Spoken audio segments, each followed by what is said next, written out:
मतलब लाइट के रिस्पेक्ट में तुम लोगों ने जनरली सुना होगा इट इट परफॉर्म्स और it behaves in dual nature. Dual nature कौन सा होता है लाइट का? One is particle, another one is wave. ठीक है, सो तुम्हें यहाँ पे दिखाई दे रहा है वेव ऑप्टिक्स, यानी कि लाइट की स्पेसिफिकली वेव वाला जो नेचर है उससे रिलेटेड कुछ एक्सपेरिमेंट्स, और उन एक्सपेरिमेंट्स से हमें क्या समझ में आता है उसके बारे में बात करेंगे। ठीक है, so this unit is divided into three parts: interference, diffraction and polarization. Today we will be starting with interference. As the name suggests, that means that there is some original wave which will be interfered by some other signal or wave. That is what interference is, basic आम भाषा में इसको बोलते हैं। ठीक है, so we will be talking about interference of thin films of uniform thickness. इसकी काफी सारी एप्लीकेशंस हैं, रियल लाइफ में भी तुम्हें दिखती है और वैसे भी otherwise also in high tech devices also these things are used. Then we will be talking about Newton's rings. इसको लेकर you guys also have an experiment in lab also that you use Newton's ring to find out radius of curvature of a plano convex lens. And then there are certain applications which are very important like these things, anti-reflection coating and all these things. तो तुम लोगों ने कहीं ना कहीं anti-reflective coating का नाम सुना होगा, करेक्ट? तो दिमाग में इसको लेके एक सवाल ये आता है कि एंटी-रिफ्लेक्टिव कोटिंग में ऐसा क्या खास होता है कि वो रिफ्लेक्शन नहीं कर रही है? Why the hell is it behaving as an anti-reflecting layer? So वो जो क्वेश्चन है उसका आंसर तुम्हें यहाँ मिलेगा कि it is fundamentally a property of interference जिसकी वजह से वो पर्टिकुलर मटेरियल ऐसा बिहेव कर रही है। So it is not important कि वो जो मटेरियल जो तुमने रिफ्लेक्शन को रोकने के लिए लगाई है, ऐसा जरूरी नहीं कि वो मटेरियल की प्रॉपर्टी है उसकी वजह से रिफ्लेक्शन नहीं हो रहा है। इट इज ऑल्सो पॉसिबल कि उस मटेरियल की थिकनेस तुमने कुछ ऐसी चूज करी है जिसकी वजह से वो एंटी रिफ्लेक्टिव कोटिंग की तरह बिहेव कर रही है। That material might be your regular glass और water, something like that, but it can behave as anti reflective coating depending on the thickness of the layer that you choose. ठीक है, so first okay, I believe we need to change this slide because this is the last part. We are supposed to study interference. Yes. So yeah, so initially if you see this animation gives you a basic idea of what light is. I believe you guys already know this thing, electromagnetic wave, in which if you believe that there is one plane in which electric field is present, then in a perpendicular or an orthogonal plane the magnetic field will be present, and they both of them, as you guys can see, both of them are changing simultaneously. So जो Maxwell ने बताया था initially is the same thing. An alternating magnetic field can generate an alternating electric field and vice versa, and an alternating electric field can generate an alternating magnetic field. याद रखना इसमें the important thing is alternating. Simply ऐसा नहीं कि magnetic field अगर कहीं पे exist कर रहा है तो वो electric field को बना देगा. That's not the case. The changing magnetic or changing electric field वो अपने साथ अपने vice versa वाले part को generate करता है. So that is why this picture looks like this, that these are not straight lines, these are curves. So electric field का variation के साथ साथ magnetic field का variation हो रहा है, and when both of them happen at the same time for a single particle, then this thing is called an electromagnetic wave. ठीक है? So interference is the consequence of superposition of waves of same frequency. ठीक है? Although it is not supposed to be exactly same frequency, but definition में same बोला गया because that is the best case scenario. Even close enough अगर frequencies भी होती हैं which are almost equal, then also interference can be seen. ठीक है? But for ideal case scenario, for making the statement easy, we have written as same frequency. So interference होने के लिए there are certain scenarios which are very important, otherwise interference नहीं होगा. ठीक है? So इसका एक अगर हम एक बहुत easy example लेके चलें, हम एक एनालॉजी लेके अगर देखते हैं रियल लाइफ में, सो फॉर एग्जांपल एक रोड रोलर चल रहा है और उसके सामने से या फिर उसके पैरेलल में एक साइकिल चल रही है और साइकिल वाला उसमें साइकिल मारता है, it won't be any interference for the road roller. ठीक है, साइकिल वाला चाहे नहीं बचा, that's a different case scenario, but road roller के लिए there has been no interference. Reason is उसका और इसका कोई मुकाबला नहीं है, उसका वजन अलग है, उसकी स्पीड अलग है, सब कुछ, everything is different. So what I'm trying to say is, if two objects are comparable to each other, then only they will interfere with each other, ना? That's the logical thing. ठीक है? एक पहलवान को तुम राजपाल यादव से फाइट करने को बोल दोगे, तो जो केस होगा वो इंटरफेरेंस नहीं होगा. ठीक है? So that's the same thing. If you guys see here, this statement it says that superposition of waves of same frequency having constant phase difference traveling in the same region. Obviously बात हो रही है कि एक ही जगह पे होने से तो इंटरफेरेंस होगी. एक दूसरे देश में बैठा है, एक दूसरे देश में बैठा है, interference can't happen. Of a medium simultaneously and crossing each other, these are the conditions for interference. अगर ये सब वैलिड होती है तभी इंटरफेरेंस होगा, otherwise interference won't happen. ठीक है? So it is very important कि ये चीजें as an ABCD तुम्हारे दिमाग में शब्द आने चाहिए कि इंटरफेरेंस होने के लिए सेम फ्रीक्वेंसी होना जरूरी है, सेम रीजन में होनी चाहिए. ठीक है? और क्या है? Constant phase difference. ये तीन चीज फंडामेंटली याद रखना दिमाग में. फेज डिफरेंस क्या होता है पता है? What is phase difference?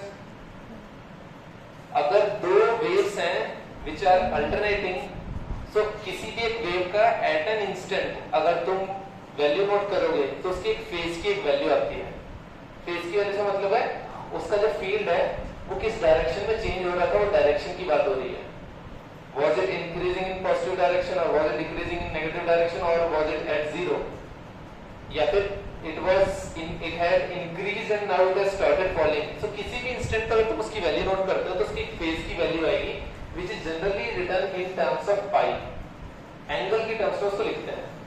Some multiple of pi or some fraction of pi. Pi by 2 हो गया, pi by 3 हो गया, 2 pi हो गया, these kind of things.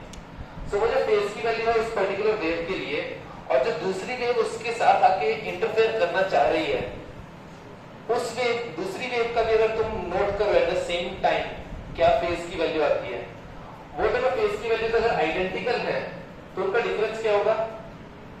Zero. Correct? ये उसकी बात कर रहा है. Constant zero is a constant quantity. Correct? अब हम मान लेते हैं कि दोनों में कुछ फेज डिफरेंस आ गया. दो ही केस हो सकते हैं ना, एक होता है कि फेज डिफरेंस बिल्कुल ना है, एक होता है कि आ गया. अब फेज डिफरेंस आ गया, इसमें भी दो केस बनते हैं कि फेज डिफरेंस कांस्टेंट आया है या वो बदलता जा रहा है. अब इसको हम एक बार थोड़ा सा विजुअलाइज कर देखते हैं मेरे इस स्टेटमेंट के कहने का मतलब क्या है. If you guys see these two waves,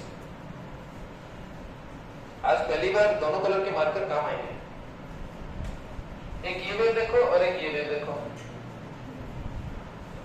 तो दिख रहा है ऑलमोस्ट आइडेंटिकल एक दूसरे के, दोनों की वेवलेंथ भी लगभग सेम है. और अगर हम एक इंस्टेंट पे किसी भी इंस्टेंट पे अगर हम इनके फेज की वैल्यू नोट करना चाहें तो we can see this is the zero line, this is the zero line. तो इन दोनों का ही फेज कितना कहलाएगा? सम वैल्यू हमें नहीं पता, बट दोनों का इक्वल है. करेक्ट? दोनों का फेज इक्वल है. तो अगर इन दोनों के फेज की वैल्यू में अगर तुम डिफरेंस निकाला जाता तो it will come out to be zero. Zero phase difference आएगा. Correct? Zero is a constant number. अगर वो यहाँ जीरो आया है, आगे भी जीरो ही रहेगा, पीछे भी जीरो ही था, सी यहाँ भी जीरो ही था.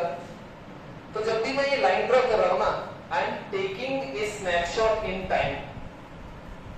इस टाइम पे मैंने इसकी फेज की वैल्यू देखी, इसकी भी और इसकी.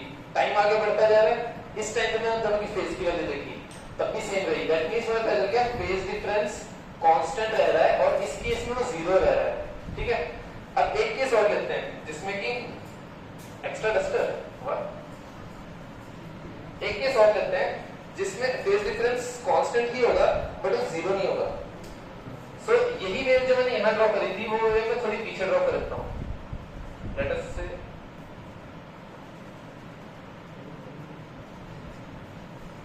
आइडेंटिकली बन गई.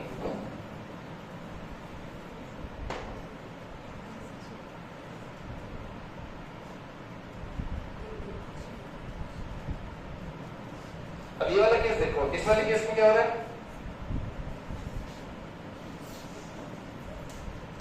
ये वाला अपनी नेगेटिव साइकिल के पीक वैल्यू पे है. माइनस वाली साइड जो भी मैक्सिमम वैल्यू आती है उसके ऊपर है. करेक्ट? इसकी जो भी फेज की वैल्यू होगी इसको तुम लोग बेसिकली अब पाई की टर्म से बोलो तो मान लो कि -1 है. ठीक है? इजी हो गया.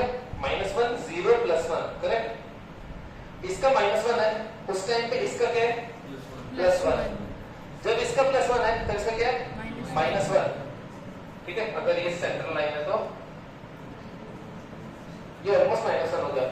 हमें क्या दिखाई दिया कि -1 से +1 में 2 का डिफरेंस आता है, ठीक है ना। -1 से अगर +1 पहुंचना 2 का डिफरेंस आता है, और +1 से -1 पहुंचना तो भी 2 का डिफरेंस आता है, करेक्ट। यानी कि फेज डिफरेंस अभी भी कांस्टेंट है, 0 नहीं आया है बट कांस्टेंट रहा है।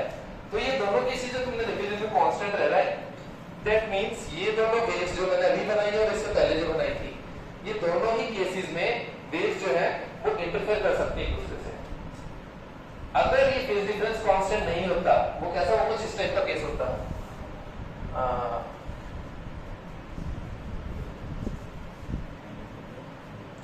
दैट मींस अभी मैंने क्या किया, मैंने जो वेव बनाई है ना, इस वेव की इससे अलग वेवलेंथ है, दिखाई दे रहा होगा।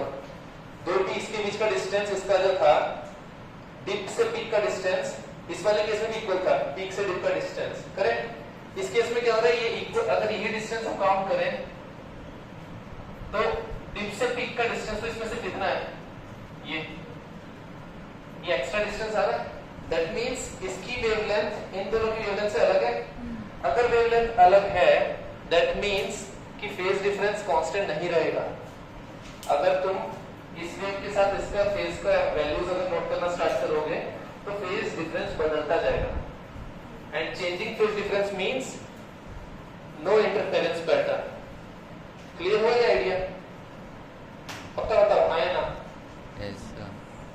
फेज डिफरेंस का मतलब क्या होता है, हम फेज डिफरेंस कैसे विजुलाइज कर सकते हैं और उसका स्टेटमेंट में क्या मीनिंग है, ये तीनों चीजें हमें यहां से समझना होती है, ठीक है। अब एक ये फेज डिफरेंस को समझने के लिए ये वीडियो देखो। इमेजिन करो एक लाइट का सोर्स है, इससे ये दो जगहों से लाइट ऐसे टकरा के वापस आ रही है। सो अभी तुम्हें दिखाएंगे कि फेज इंटरफेरेंस होता कैसे है। सेम फ्रीक्वेंसी की लाइट है, दो पार्ट्स में स्प्लिट हुई है, ठीक है। दैट मींस इसकी वेवलेंथ और जो उधर गई थी दोनों की वेवलेंथ इक्वल है क्योंकि सोर्स एक ही है। अब दोनों वापस आके इसके थ्रू पास होके वहां जाके इंटरफेयर करेंगे। अब सी इस केस में क्या हो रहा है, एक की पीक और दूसरे का डिप ओवरलैप कर रहे हैं, करेक्ट। और जब हम इनकी पोजीशन चेंज करते हैं मिरर्स की, तो उससे क्या हुआ, रिफ्लेक्शन का पॉइंट बदल गया, तो इनकी भी पोजीशनिंग आगे पीछे शिफ्ट हो रही है। ये दिख रहा है। दैट मींस पीक से पीक कभी कभी मिल जा रही है और कभी कभी पीक से डिप मिल रहा है। और वहां देखो वो रेड कब चमकता है, वो तब चमकता है जब पीक से पीक मिलती है, और जब पीक से डिप मिलता है तब वो डार्क हो जाता है। This is an example of constructive and destructive interference. Constructive यानी कि लाल कब चमका, जब दोनों की पीक ऑलमोस्ट मैच कर रही थी। हल्का सा पीछे करके दिखाता हूं मैं तुम्हें।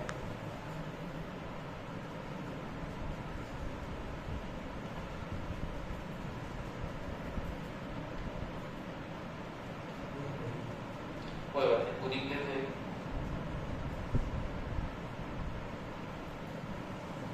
एक बार इसको दोबारा ध्यान से देखो। सेम सोर्स यानी कि वेवलेंथ सेम रह रही है। दैट मींस हमें उस चीज की चिंता करने की जरूरत नहीं कि हमारा जो फेज डिफरेंस की हमें कोई चिंता नहीं करनी पड़ेगी, यानी कि इंटरफेरेंस तो होगा ही होगा पक्का। अब इंटरफेरेंस कंस्ट्रक्टिव होगा कि डिस्ट्रक्टिव होगा वो हमें यहाँ दिखाई दे जाएगा जब हम इन मिरर्स की पोजीशन बदलेंगे रिलेटिवली। ये देखो जब चेंज करते हैं तो ये चीज बदलती है, ठीक है।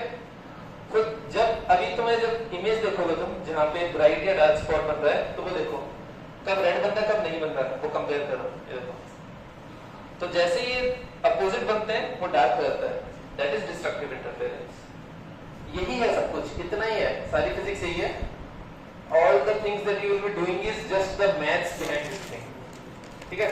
तो दो इक्वेशन होंगी वेव की, those two wave equations you will be adding them on the basis of the phase difference. They will either constructively interfere or destructively interfere depending on path difference. अब यहाँ पे path difference की बात कहाँ से, तुमने जो दो मिरर देखे वो मिरर एक पर्टिकुलर पोजीशंस पे थे इनिशियली, उन मिरर्स की पोजीशन चेंज करने पे हमें ये चेंज दिखाई दिया, डार्क या ब्राइट स्पॉट वाला, ठीक है। वो मिरर्स की पोजीशन चेंज करने से क्या हुआ, लाइट का जो टोटल पाथ था ट्रेवलिंग का वो कम या ज्यादा हुआ। एक बार लाइट यहीं से टकरा के वापस जा रही थी तो उसने टोटल इतना डिस्टेंस मल्टीप्लाई बाय 2 कवर किया। एक बार तुमने मिरर शिफ्ट किया तो एडिशनल डिस्टेंस आया। ये जो एडिशनल डिस्टेंस आया, अगर ये ऐड करने से तुम्हारे इंटरफेरेंस का डार्क स्पॉट बन रहा है, दैट मींस तुमने जो डिस्टेंस ऐड किया है इसने डिस्ट्रक्टिव इंटरफेरेंस करा है। इसने क्या करवाया, एक की पीक को दूसरे के ट्रफ से ओवरलैप करवा दिया। तो तुम ये पता लगा सकते हो मिरर की पोजीशन से कि मैं मिरर की पोजीशन अगर सिर्फ इतनी सी चेंज करता हूं तो इसकी वजह से वहां पे लैम्डा बाई 2 का डिफरेंस आ रहा है डिस्टेंस में, क्योंकि पीक से ट्रफ के बीच का डिस्टेंस क्या होता है, लैम्डा बाई 2 होता है ना। तो अगर तुम्हारे पास ब्राइट स्पॉट आ रहा है और तुम मिरर को इतना शिफ्ट करते हो कि वो ब्राइट स्पॉट कंप्लीटली डार्क बन गया, तो मिरर को तुमने जितना शिफ्ट किया है that is the half wavelength of the light that you are using. तो तुम logically you can calculate the wavelength of the light from interference. ऐसा एक thought experiment कर सकते हो, ठीक है। अभी हम आगे एक्चुअली करके दिखाएंगे, ठीक है। These are some of the examples जो I have told you previously also maybe in lab, that whenever you see these kinds of different separated out colors, whenever there is rain and on road there is some oil spillage or petrol diesel has spilled, then those layers are generally very thin, and due to the very small thickness of that layer, what happens is the white light which is falling on it, different colors of that white light which are having different wavelengths, they either constructively or destructively interfere depending on the thickness of the layer. क्यों ऐसा क्यों हो रहा होगा? Due to the path difference things. अगर एक thin layer बनती है, इमेजिन करो कि दो केस बनते हैं। मान लो ये तुम्हारा पानी है नीचे और इसके ऊपर ये ऑयल है, ठीक है। तो तुम्हारी एक बाहर से जो व्हाइट लाइट आ रही थी उसमें से किसी भी एक वेवलेंथ की हम बात कर लेते हैं, लेट अस से ब्लू कलर लाइट आ रही है, तो उसके लिए ब्लू भाई साहब उठा। तो मान लेते हैं कि ब्लू लाइट आ रही है जिसकी ये वेवलेंथ है, तो इसका कुछ पार्ट तो यहीं से रिफ्लेक्ट हो जाएगा, और क्योंकि वो ऑयल या फिर किसी भी टाइप का ऑयल है या पेट्रोल है, इट इज नॉट ओपेक ना, तो कुछ पार्ट ट्रांसमिट भी होगा, करेक्ट होगा ना, ऐसा ना। Yes sir. तो जब कुछ पार्ट ट्रांसमिट होगा तो मान लेते हैं कि यहाँ से कुछ पार्ट जो ट्रांसमिट हो गया, और फिर जो सेकेंड बाउंड्री थी वाटर और ऑयल की वो वहां से रिफ्लेक्ट हुआ, करेक्ट। तो ये जो डिस्टेंस है यहां से यहां तक का, इस डिस्टेंस, ये डिस्टेंस एक्स्ट्रा ट्रेवल करिए सेकंड वाली वेव नंबर 2, वेव नंबर 1। जो सेकंड वेव ने एक्स्ट्रा डिस्टेंस ट्रेवल किया, अगर वो एक्स्ट्रा डिस्टेंस इतना है जिसकी वजह से इन दोनों की पोजीशन में लैम्डा बाय 2 का डिफरेंस अगर आ जाता है, तो ये दोनों जहां फाइनली जाके मीट करेंगी, ये मीट कहां करेंगी, कोई ऑब्जर्वेशन स्क्रीन या फिर तुम्हारी आंख, जब तुम उसको ऑब्जर्व कर रहे हो, तो तुम्हारी आई के रेटिना पे ये दोनों जब आके मीट कर रही हैं और दोनों के बीच का path difference due to the thickness of this layer अगर लैम्डा बाय 2 बन गया है, तो डिस्ट्रक्टिव इंटरफेरेंस होगा और इस लाइट की इंटेंसिटी 0 हो जाएगी, करेक्ट। अगर इस लाइट की इंटेंसिटी 0 होगी, दैट मींस तुम्हें ब्लू कलर नहीं दिखाई देगा। ब्लू को निकालने के बाद जो कलर बचता है व्हाइट में, that means the complementary colour of blue, वो तुम्हें दिखाई देगा। लॉजिक क्लियर है? बस यही लॉजिक इसके ऊपर पूरा चैप्टर है, सारी चीजें यही एक्सप्लेन्ड है, इट्स द सेम थिंग, ठीक है। इसी की वजह से तुम्हें बबल्स में कलर दिखाई देते हैं। So these are the conditions जिसकी हमने इनिशियली बात करी। Same frequency of two light sources, same frequency मतलब same wavelength, it's the same thing. Second thing, constant phase difference, ये भी हमने समझ लिया क्या होता है।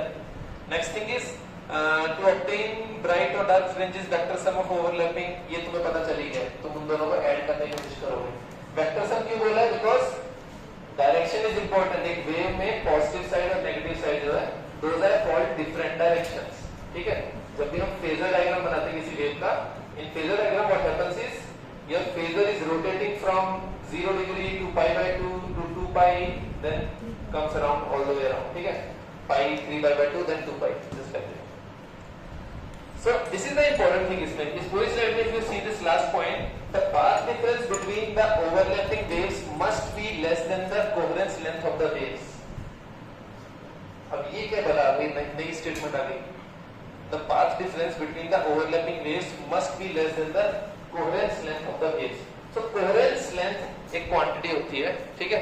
Although it is not much important from exam point of view, but you guys should know what this thing is.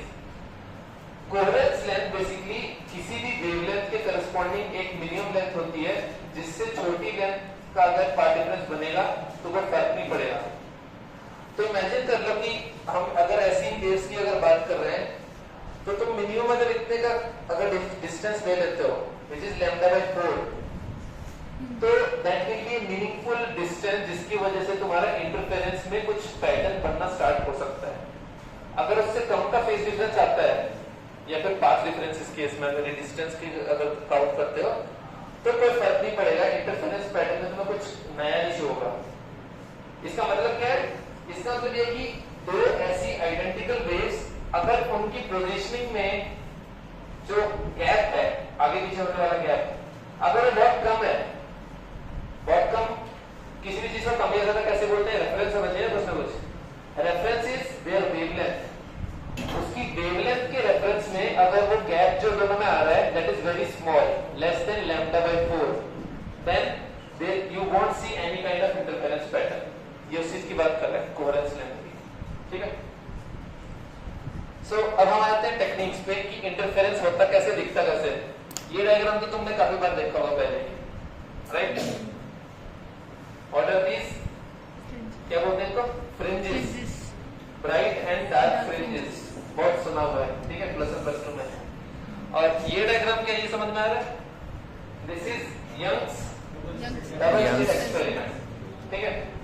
Effectively इस पूरे एक्सपेरिमेंट में the important thing that you need to know are certain points. First point is initial source एक क्यों होता है?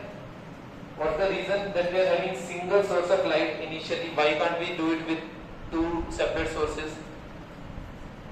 बता सकता है कोई? Why are we having single source? कोई बात नहीं, मैं ही बताऊंगा, ठीक है? So single source is present in order to make sure that light का coherence हो. Light, हम इसके लिए एक fundamental rule होता है that the sources of light should be coherent.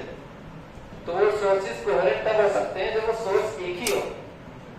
एक source जो है वो हमेशा single ही frequency बनाएगा और उसी frequency को तुम copy कर लो तो दोनों जो sources कहलाए उन दोनों की frequency same ही कहलाएगी.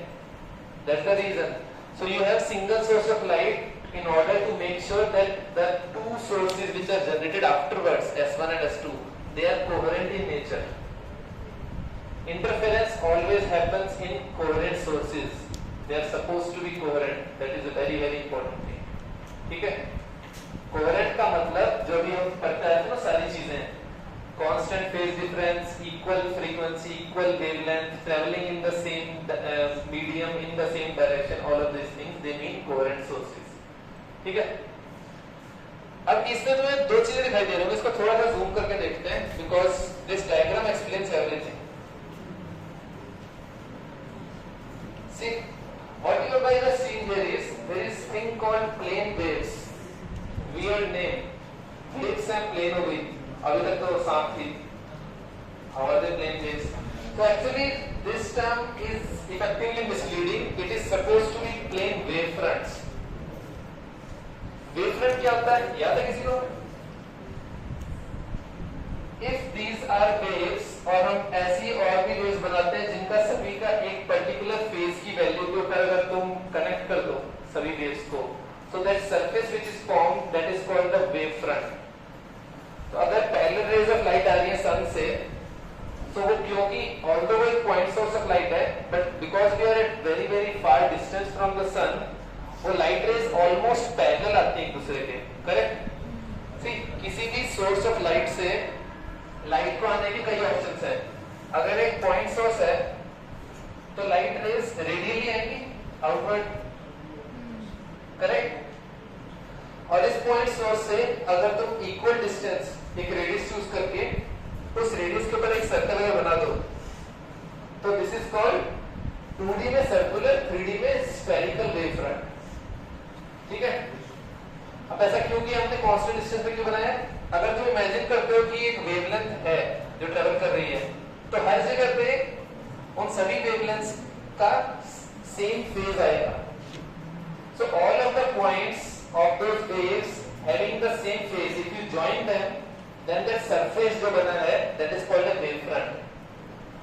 तो ये जो parallel waves बोल रहा है, that is he is calling them actually these are parallel wave front.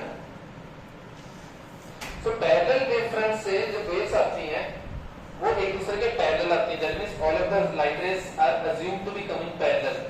अब अगर एक point source से निकलती हैं, so what happens at pointed ends, एक लाइट को अगर किसी पॉइंट से तुम पास करते हो तो उसका वेवफ्रंट बदल जाता है. Light bends around the corners. ये स्टेटमेंट सुनिए कभी.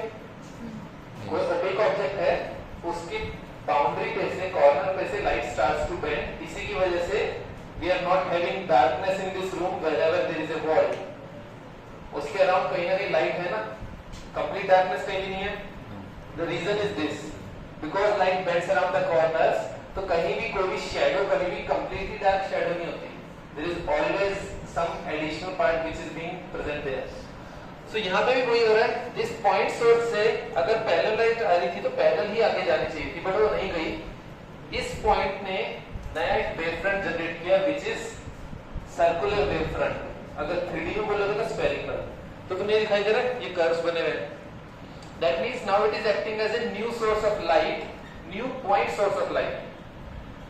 अब इस new point source of light से what they have done is इन्होंने मेक श्योर किया कि S1 और S2 जो पॉइंट्स है ना, they are at equal distance. ऐसा क्यों किया? Why equal distance? कुछ खासियत होगी, कुछ रीजन होगा ना. ठीक है, कोई भी चीज करते हैं हर एक के पीछे रीजन होता है. Always ask why have you done this thing. So यहां से यहां का इक्वल डिस्टेंस बनाया in order to make sure कि दोनों पॉइंट्स के ऊपर जो लाइट पहुंचेगी वो दोनों लाइट के points they will be having zero phase difference. ठीक है, अगर यहां से यहां का डिस्टेंस 1 लैम्डा है, अज्यूम कर लेते हैं एक वैल्यू, और यहां से यहां का डिस्टेंस भी 1 लैम्डा ही होगा, इक्वल बना है ना. तो दैट मींस यहां से जो ऐसे वेव बनी होगी उसका जीरो यहां पहुंचेगा फेज. इस वाली का भी जीरो पहुंचा. 0 - 0 0. ठीक है, सो फेज डिफरेंस इज 0. अगर ये डिस्टेंस 1.5 लैम्डा होता तो ये भी 1.5 लैम्डा होता. तो यहां से यहां जब लाइट पहुंचती उसकी फेज की वैल्यू होती π/2. इस वाले की भी फेज की वैल्यू होती π/2. इन द एंड दोबारा फेज डिफरेंस होता 0. So 0 phase difference. That means now these two sources are coherent sources. दोनों पे सेम फ्रीक्वेंसी की लाइट एग्जिस्ट कर रही है और दोनों में फेज डिफरेंस 0 है. अब ये दोनों जो लाइट बनाएंगे आगे एडिशनली, अब दोबारा अब ये दोनों कैसे एक्ट करेंगे? As two new sources of light, point sources of light. यहां से जो लाइट निकलेगी वो लाइट आपस में इंटरफेयर करेगी, क्योंकि अब 2 सोर्सेज है, अभी तक तो एक ही था ना. इंटरफेरेंस अकेले का तो नहीं हो सकता. ठीक है, खुद से खुद को ही मार रहा है, ऐसा तो नहीं होगा ना, दूसरा वाला आके मारेगा. So that is what will happen. S1 and S2 will act as two new sources which are coherent, and their light will interfere with each other and generate interference pattern. अब पैटर्न में कहां पे dark और कहां पे bright बनेगा, that will depend on the distance of these points from these two sources. उन दोनों sources से you start counting lambdas. 5 lambda, 6 lambda, 7 lambda, let us से कि 8 लैम्डा में यहां से यहां पहुंच गया. ठीक है, अब फिर हम यहां से डिस्टेंस काउंट करना शुरू करते हैं लाइट की. 1 2 3 4 5 करके कुछ लैम्डास में वहां तक पहुंच गया. अगर जो यहां से जितना नंबर ऑफ लैम्डा बना था और यहां से इतना नंबर ऑफ लैम्डा बना था, अगर तुम उन दोनों का डिफरेंस लेके आते हो उन वैल्यूज का, और वो डिफरेंस एक इंटीग्रल मल्टीपल बनता है, then you will get this interference fringe. bright spot. In that case, bright fringe बोल दो उसको. अगर वो हाफ बनता है, you will get a dark fringe. ठीक है, तो अब इसकी मैथ्स देखते हैं. डायग्राम में समझ में आ गया ना करना क्या चाह रहे हैं. So all of these positions of this observation screen, some will have dark lines, some will have bright lines, and those lines will be present at that position based on their distance from these 2 points. और दूसरी चीज किस पे dependent होगी? वो wavelength of light पे भी.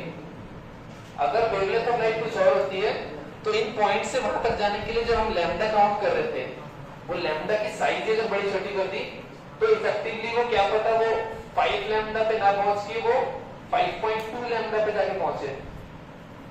हमें इफेक्टिवली देखना है कितने मल्टीपल्स ऑफ लैम्डा पे वो स्क्रीन तक पहुंच रही है लाइट। तो उसके लिए हमें ये पता होना चाहिए कि एक्चुअली हमारा वो जो लैम्डा है वो लैम्डा कितना है। That is what will decide ना कि ब्राइट बनेगा डार्क बनेगा। ठीक है, सो अब नेक्स्ट स्लाइड देखते हैं कि होता कैसे है।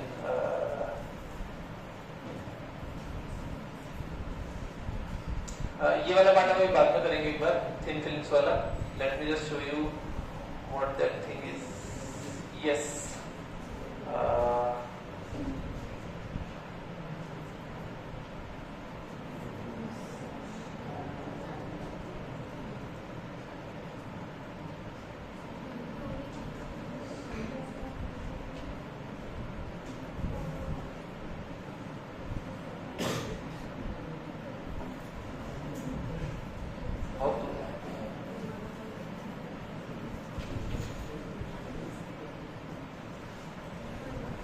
okay, I think we can work with this thin film work. उसमें तो मैं एक्सप्लेन करता हूँ all of those.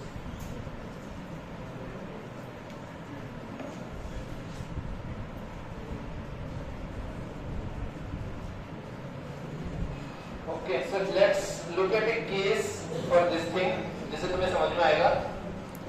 The case of thin films. So जब भी ऐसे टर्म्स यूज होती हैं large, small, thin, for example in this case, so basically as always there should be some reference. Thin का मतलब क्या? ठीक है, अर्थ के लिए this building is not high, it is small. Your reference is the size of earth. Similarly, thin या फिर thick किस बेस पे डिसाइड होगा? It is decided on the base of wavelength of light. हम तो लाइट के respect में बात कर रहे हैं, तो our reference will always be wavelength of light for taking the size of all of those things. ठीक है, so जब थिन फिल्म की बात करें, that means the thickness of that film जिसकी बात होगी, that should be comparable to the wavelength of light. Correct? ठीक है, कुछ ऑर्डर बता रखे हैं इन्होंने, of the order of 0.5 microns to 10 microns. अब अगर तुम देखोगे this coincidentally this is quite similar to or quite close to how the size of wavelength of visible light is. Visible light generally 400 to 700 nanometer बोलते हैं, correct? ये दिन approximately, roughly. So 700 nanometer is 0.7. 0.7 what? अगर nanometre को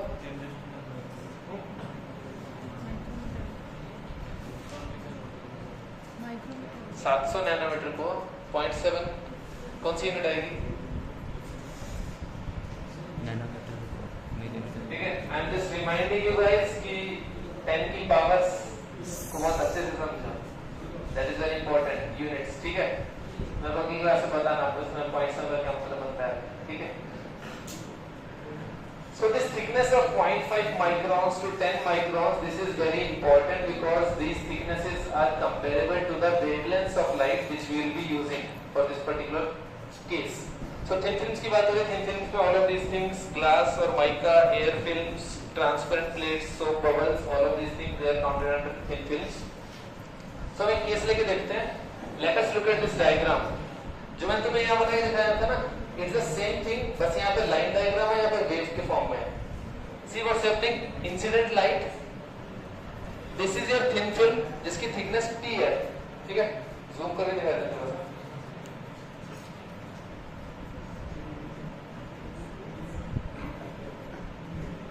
Visible है ना? So initial incident light is AB. When this light falls on B, there are two cases. Some part will be reflected, some part will be transmitted. Correct? ठीक है ना? इधर ध्यान दो। Focus. Focus. ठीक है? So some part will be reflected and some other part will be transmitted. जो partially part जो transmit हुआ है, this is the extra distance जो ये second ray travel कर रही है, and this is not just the extra distance. This is not the extra distance. Two-way path है ना?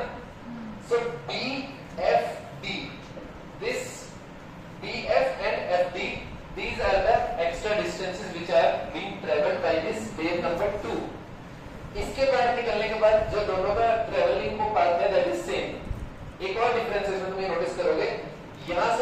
दोनों का डिस्टेंस देखो तो इक्वल बनेगा, दिस इज स्टिल एक्स्ट्रा, है कि नहीं? If you draw this parallel lines, और अगर तुम एक रेक्टेंगल ड्रॉ करते हो ऐसे, यहां से ऐसे, सो दिस वन वाली वेव और दिस टू वाली wave, both of them will have equal distance. ये एक्स्ट्रा है फॉर फर्स्ट वेव और ये दोनों एक्स्ट्रा है फॉर सेकंड वेव।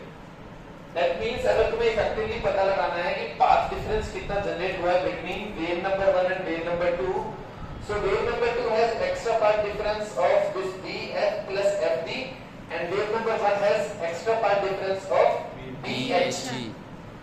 इन दोनों पाथ डिफरेंसेस को तुम सब्ट्रैक्ट कर दो तो तुम्हारे पास जो आंसर निकल के आएगा दैट विल गिव यू कि कंस्ट्रक्टिव इंटरफेरेंस होना है या डिस्ट्रक्टिव होना है, वेरी क्लियरली, और कुछ नहीं है। This whole diagram means this thing only. अब इंपॉर्टेंट थिंग इज कि तुम पता कैसे लगाओगे कि BF और FD ये लेंथ कितनी है, that is the important thing ना। ये लेंथ कितनी है और ये लेंथ कितनी है तुम पता कैसे लगाओगे? You can find this things out via geometry. तुम्हें T गिवन होगा, थिकनेस ऑफ दिस फिल्म, और अगर तुम्हें T गिवन है तो with this angle R is the angle of reflection. R कैसे मिल सकता है तुम्हें? अगर तुम्हें इस मीडियम का रिफ्रैक्टिव इंडेक्स पता है और तुम्हें इंसिडेंट एंगल पता है, तो from the law of cosines you can find out angle of reflection, and from angle of reflection with this T you can find out the hypotenuse, correct? तुम्हारे पास अगर एक एंगल है, एक राइट एंगल ट्रायंगल का, ये right angle triangle है दोनों, एक एंगल है तुम्हारे पास और उस राइट एंगल ट्रायंगल का एक बेस है तुम्हारे पास, you can find out hypotenuse, correct? Yes और नो? बेसिक ज्योमेट्री याद है ना? तो तुम ये दो डिस्टेंसेस निकाल सकते हो। सिमिलरली यहाँ पे जो ये है BH, इसके एक साइड देखो I है, जो ये I है इंसिडेंट एंगल ही तुम्हें गिवन होगा।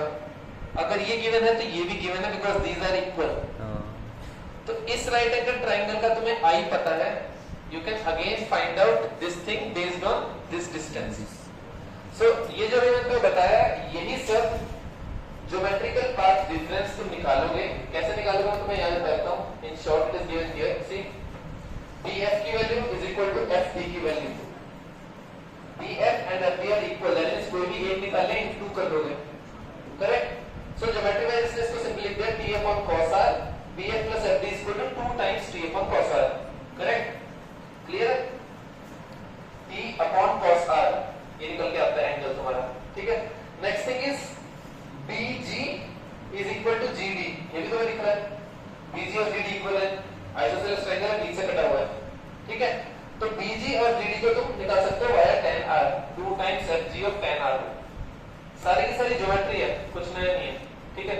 हम लोग 9th क्लास में करते हुए आए हो, इट्स द सेम थिंग। तो जब हम ये निकाल के आते हैं तो finally what we do is हम स्नेल्स लॉ लगाते हैं, क्योंकि हमें एंगल I से हमारा सब कुछ निकल के आएगा। So this Snell's law is still sin I upon sin R is equal to refractive index of the medium। ये मीडियम है, ठीक है? अगर इसके बाहर एयर है तो तुम्हें उसकी चिंता नहीं करनी, because then your refractive index will come out simply. अगर बाहर एयर की जगह कोई कुछ और है तो that comes out to be μ2 upon μ1 actually, ठीक है ना? रिफ्रैक्टिव इंडेक्स में पता नहीं कैसे निकालते हैं किसी भी मीडियम का। एक्सटर्नल मीडियम और इंटरनल मीडियम हम दोनों का रेशियो होता है which gives you sin I upon sin R, ठीक है? सो इसके तरीके से you can find out BH and then in the end effectively you go through these steps. ये मैं भी तुम्हें एक्सप्लेन नहीं कर रहा हूं, दीस आर द सेम, इन्हीं को सॉल्व किया हुआ जो पीछे हमने देखा। And effectively the path difference comes out to be 2 mu t cos r। This is the answer for this thing which will be used several times in numericals and in derivations also। This is the final optical path difference। हमने रे 1 और रे 2 का जितना भी additional travel हुआ था उनको सब्ट्रैक्ट करके डेल्टा निकाला। Delta is the subtraction of their path and this is the optical path difference 2 mu t cos r। तो इसमें तुम्हें दिख ही रहा है कि it is dependent on mu and t as well as r which is dependent on I।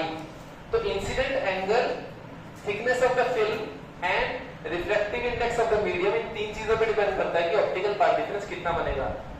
तो यही चीज तुम्हें बताएगा कि तुम्हारा कंस्ट्रक्टिव इंटरफेरेंस होगा या डिस्ट्रक्टिव इंटरफेरेंस होगा। ठीक है, this is the thing which will tell you.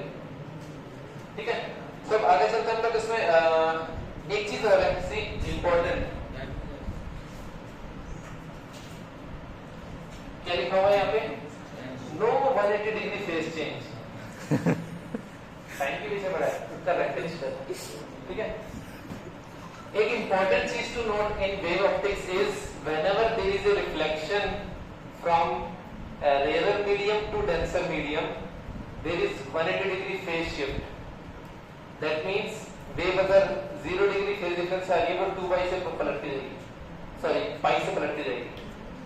ठीक है, यानी कि डायरेक्टली पाई का फेज डिफरेंस ऐड हो जाएगा। अब इसका मतलब क्या, अगर हम लॉजिकली देखें, फटाफट दिखाता हूं तुम्हें। अगर कोई वेव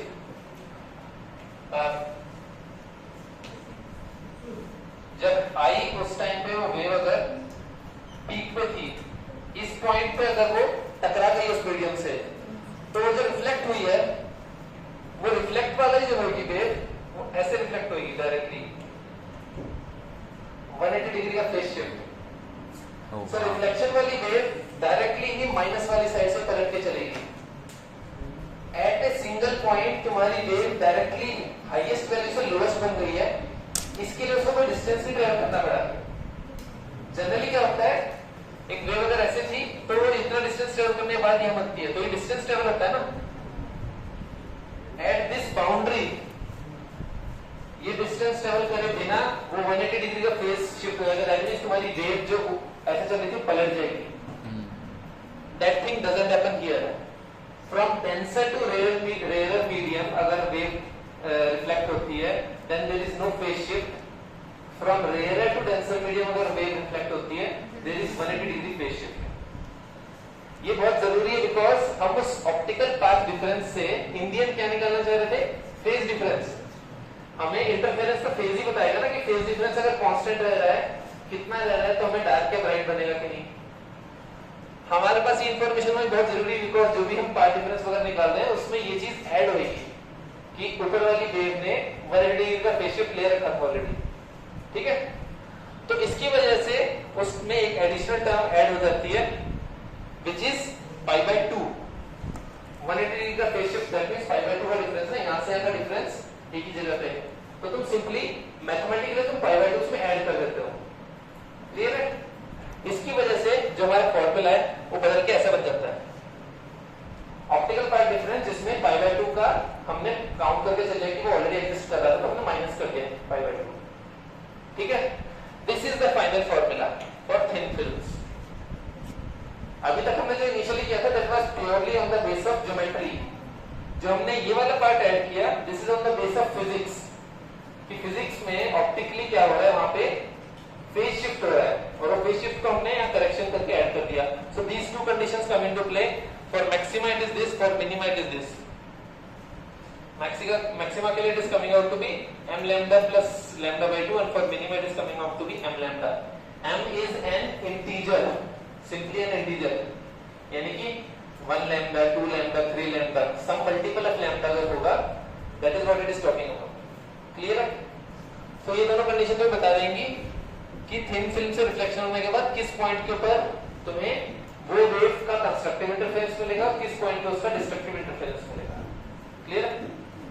बाकी हम लोग नेक्स्ट टाइम पढ़ेंगे। We will be talking about additional things, all of these things, and we will be going through some numericals. ठीक है? ओके।